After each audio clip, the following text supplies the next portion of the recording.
Bonjour tout le monde.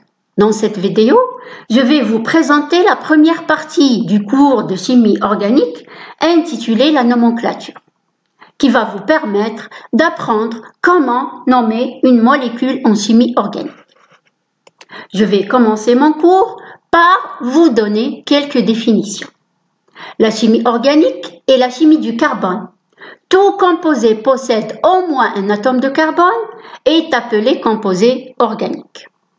Ce composé peut être d'origine naturelle, comme le saccharose que l'on extrait de certaines plantes, notamment la canne à sucre, ou produit par synthèse comme le plastique.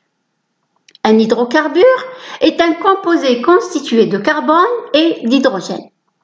Une molécule organique autre que celle d'un hydrocarbure peut être attachée à d'autres éléments en plus du carbone et d'hydrogène tels que les halogènes, l'oxygène, l'azote, le soufre et le phosphore. On a dit que la chimie organique, c'est la chimie du carbone. Donc, l'élément essentiel, c'est le carbone. On a déjà vu le carbone dans les deux chapitres des liaisons chimiques et du tableau périodique. La configuration électronique du carbone à l'état fondamental s'écrit hélium 2s2 2p2. Combien le carbone peut former de liaisons? Le carbone possède 4 électrons de valence. On a dit que les électrons de valence sont les responsables de la formation des liaisons. Si on veut représenter les électrons dans les cases quantiques, alors on a ici un doublet et ici 2 électrons célibataires. Si on veut représenter le carbone selon Lewis, on représente le doublet non liant par un tiret et les 2 électrons célibataires par 2 points.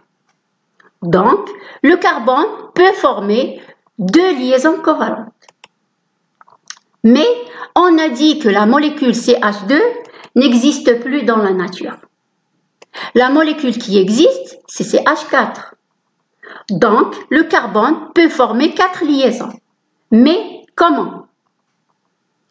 Une excitation de cet atome amène une promotion d'un électron de l'orbital S vers l'orbital P. On obtient 4 électrons célibataires, d'où le carbone peut former 4 liaisons covalentes, qui peuvent être simples, doubles ou triples. La nomenclature nous permet de ou bien trouver le nom de la molécule si on a déjà la structure, ou bien trouver la structure de la molécule si on a déjà le nom. Mais on doit respecter certaines règles qui ont été fixées par IUPAC, Union internationale de la chimie pure et appliquée.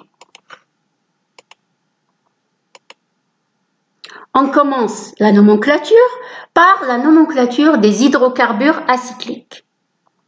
Un hydrocarbure acyclique est un hydrocarbure linéaire, c'est-à-dire constitué des chaînes carbonées ouvertes. Par exemple, CH3, CH2, CH2, CH3. On a 2 classes des hydrocarbures acycliques. La première classe, les hydrocarbures acycliques saturés. Un hydrocarbure saturé est un hydrocarbure dont la chaîne carbonée est constituée uniquement des liaisons simples, c'est-à-dire les liaisons entre carbone-carbone sont des liaisons simples. On a un seul type des hydrocarbures acycliques saturés, les alcanes. La deuxième Classe des hydrocarbures acycliques, les hydrocarbures acycliques insaturés. Insaturés, dans la chaîne carbonée, présentent au moins une double liaison ou triple liaison. Si on a une double liaison en moins, on obtient les alcènes. Si on a au moins une triple liaison, on obtient les alcyles. Dans cette vidéo, je vais vous présenter que la nomenclature des alcanes. La formule brute des alcanes, c'est N(H2N) plus 2. N étant un nombre entier, naturel, non nul. Par exemple, si on a N égale 1, la formule brute, c'est CH4.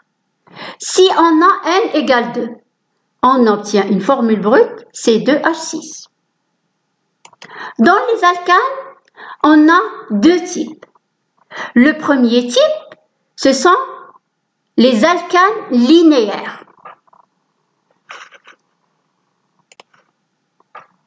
Les alcanes linéaires, ce sont des alcanes non ramifiés. Le nom de ce type d'alcane est constitué d'un préfixe qui est lié au nombre de carbone plus la terminaison -ane. Par exemple, si on a un seul carbone dans la chaîne carbonée, le préfixe c'est met. Si on a deux carbones, le préfixe c'est et. Ainsi de suite. Exemple, la molécule CH4. Le nom, la première des choses, combien on a de carbone? On a un seul carbone, donc le préfixe met. On ajoute la terminaison -ane, le nom méthane. Si on a la molécule CH3, CH2, CH2, CH3, on a 4 atomes de carbone, le préfixe but. On ajoute la terminaison -ane, donc le nom butane.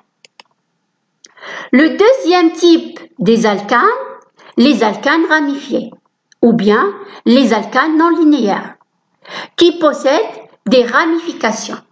Une ramification est un substituant ou un radical qui est accroché à la chaîne principale. La chaîne principale est celle qui possède le plus grand nombre de carbone. Le nom du substituant ou du groupe alkyle est constitué d'un préfixe plus la terminaison -ile, YLE. Exemple, si on a la molécule CH3 attachée à une chaîne principale, le nom est constitué d'un préfixe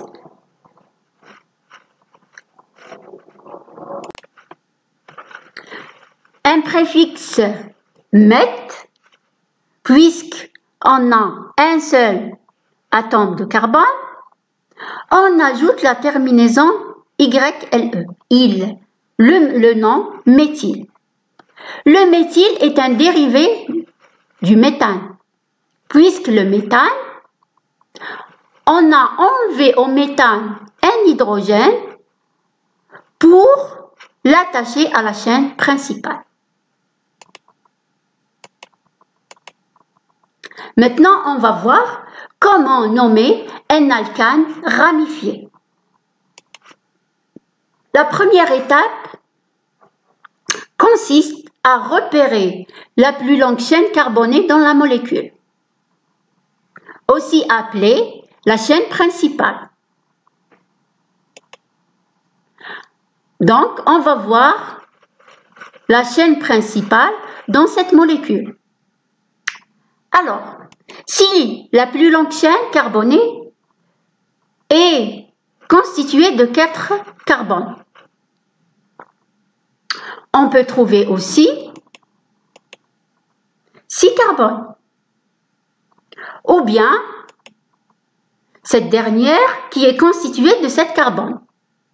Alors, la chaîne la plus longue, c'est la chaîne qui est constituée de 7 carbones. Donc, on choisit cette dernière. Le nom de cet alcane aura pour base un alcane constitué de 7 carbones, c'est l'heptane. Dans la deuxième étape, nous allons repérer les ramifications sur la chaîne carbonée.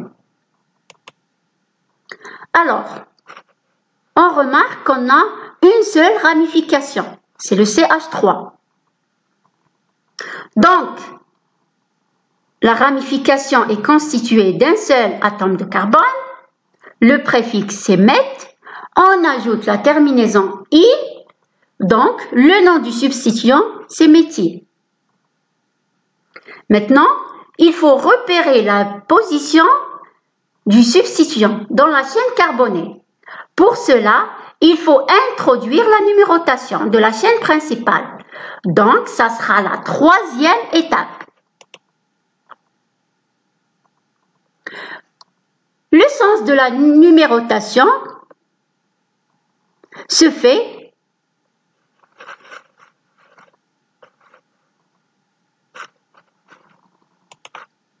à partir de l'extrémité la plus proche de la ramification. C'est-à-dire, il faut que l'indice de la ramification soit le plus petit indice possible. Si on numérote vers la gauche, le carbone porteur de la ramification est situé à la 5e position. Donc, l'indice de position 5. Si on numérote de la droite vers la gauche, de la gauche vers la droite. Donc, si on numérote de la gauche vers la droite, le carbone porteur de la ramification est situé à la 3e position.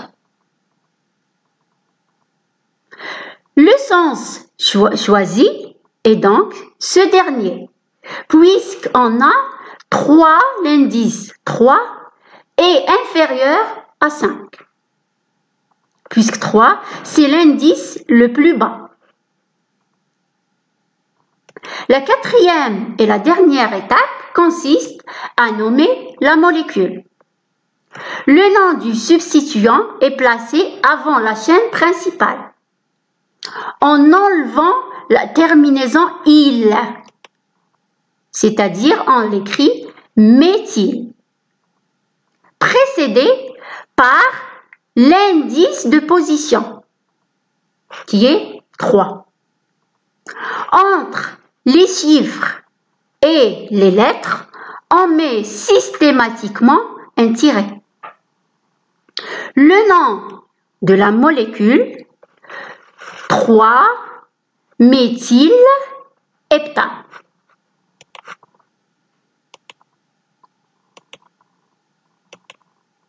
Le deuxième exemple, donnez le nom de la molécule suivante en respectant les règles de IUPAC. Cette molécule. La chaîne principale est constituée de 9 carbones. Le nom de base de l'alcane est nonane. Maintenant, il faut repérer les substituants attachés à la chaîne principale. On remarque qu'on a 3 substituants. Le premier, CH2, CH3. Le deuxième, CH3. Et le troisième, CH3.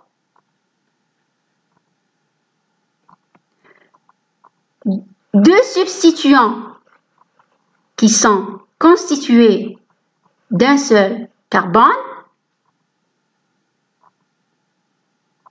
on écrit le nom méthyle. Le troisième est constitué de 2 carbones, CH2CH3, s'écrit éthyle. Donc, il faut définir leur position. Pour nommer la molécule, il faut choisir le sens de la numérotation, tel que le carbone portant la première ramification soit le plus faible indice possible. Si on numérote vers la gauche, cet indice est de 4 pour l'éthyle et 7 et 8 pour les 2 méthyles. Si on numérote vers la droite, cet indice est de 3 et 2 pour les 2 méthyles et 6 pour l'éthyle. Alors, ce dernier nous donne le plus bas indice de position, c'est-à-dire on a 2, 3 et 6, plus petit que 8, 7 et 4. Donc, on choisit la numérotation vers la droite. Pour nommer la molécule, comme on a 2 substituants différents, le méthyle, les 2 méthyles et un éthyle, il faut classer les substituants par ordre alphabétique.